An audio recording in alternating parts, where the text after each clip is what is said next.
आज আমরা এসেছি রয়্যাল এনফিল্ডের Chattogram showroom. Yes, you heard it right, Royal Enfield showroom এখন চট্টগ্রামে।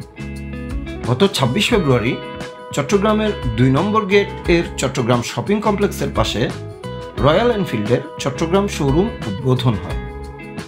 চলুন আজ আমরা ঘুরে দেখি কেমন হলো লেজেন্ডারি রয়্যাল এনফিল্ডের চট্টগ্রাম শোরুম। হ্যালো এভরিওয়ান, আসসালামু আলাইকুম, this is Mustak and welcome to my channel.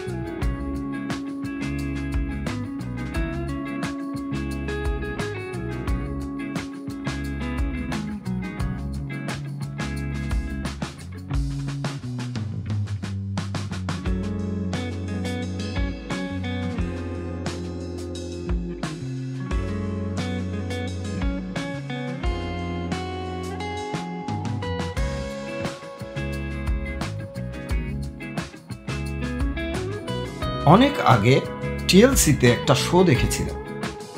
শোটি ছিল ইন্ডিয়ার গোয়াতে রয়্যাল এনফিল্ডের একটি ফেস্টিভ্যাল। গোয়াতে রয়্যাল এনফিল্ডের একটি ফেস্টিভ্যাল হয় যেখানে পৃথিবীর বিভিন্ন দেশ থেকে বাইক এনথুজিয়াস্টরা রয়্যাল এনফিল্ড বাইক চালাতে আসে। পৃথিবীতে রয়্যাল এনফিল্ডের এমনই ক্রেজ, বাট আনফর্চুনেটলি আমাদের দেশের বাইকাররা এতদিন এই ক্রেজের অংশ হতে পারেন। লাকিলি গত বছর সিসি লিমিট বাড়ার ফলে এখন আমরাও ওয়ার্ল্ড ওয়াইড রয়্যাল এনফিল্ডের এই ক্রেজের অংশ।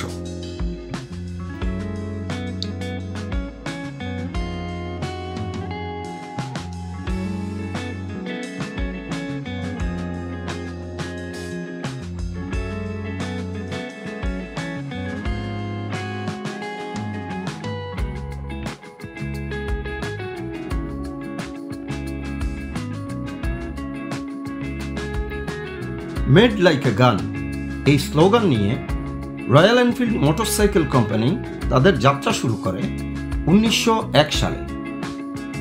রয়্যাল এনফিল্ডের যাত্রা শুরু হয়েছিল 1891 সালে ইংল্যান্ডের রেডিচ শহরে। প্রথম দিকে তারা সাইকেল আর বন্দুকের কিছু যন্ত্রাংশ তৈরি করত। পরে 1901 সালে তারা তৈরি করে তাদের প্রথম মোটরসাইকেল। রয়্যাল এনফিল্ডের একটা বিখ্যাত স্লোগান আছে, মেড লাইক এ গান, মানে বন্দুকের মতো শক্তপোক্ত। এই স্লোগানের পেছনের কারণ হলো রয়্যাল এনফিল্ডের বাইকগুলো ঠিক তাদের আগের তৈরি করা বন্দুকের মতোই মজবুত আর টেকসই। বর্তমানে রয়্যাল এনফিল্ড শুধু বাইকই না, একটা অনুভূতির নাম। ক্লাসিক ডিজাইন, শক্তিশালী ইঞ্জিন আর ভারী মেটাল বডির জন্য এই ব্র্যান্ডের আলাদা একটা ফ্যানবেজ তৈরি হয়েছে সারা বিশ্ব জুড়ে। চট্টগ্রামের এই শোরুমে ক্লাসিক 350, মিটিওর 350, হান্টার 350 সবই দেখতে পাচ্ছি, শুধু বুলেট দেখলাম না একটাও। এখানে যে বাইকগুলো দেখতে পাচ্ছেন এগুলো সব মানুষের অর্ডার করা বাইক, কোনোটাই ডিসপ্লে ইউনিট না, তাই বাইকে বসে একটু চেক করে দেখা সম্ভব না। তারপরও ওনাদেরকে বলে আমি ক্লাসিক 350টাতে বসে একটু ভিডিও নিলাম। তবে আমার সবচেয়ে বেশি ভালো লেগেছে মিটিওর 350, তবে ক্লাসিক 350 রেড ক্রোমটাও অনেক সুন্দর লেগেছে। এই ভিডিও দেখে কেউ যদি খুব খুশি হয়ে মনে করেন যে চট্টগ্রাম শোরুমে গিয়ে এখনই বুকিং দিয়ে দেব, তাহলে আপনাদেরকে হতাশ হতে হবে। কারণ রয়্যাল এনফিল্ড বর্তমানে বাংলাদেশে তাদের বুকিং নেওয়া বন্ধ রেখেছে এবং আমি তাদের অফিসিয়ালসদের সাথে কথা বলে দেখেছি, তারা নিজেরাও বলতে পারে না এখনও কখন আবার বুকিং স্টার্ট হবে।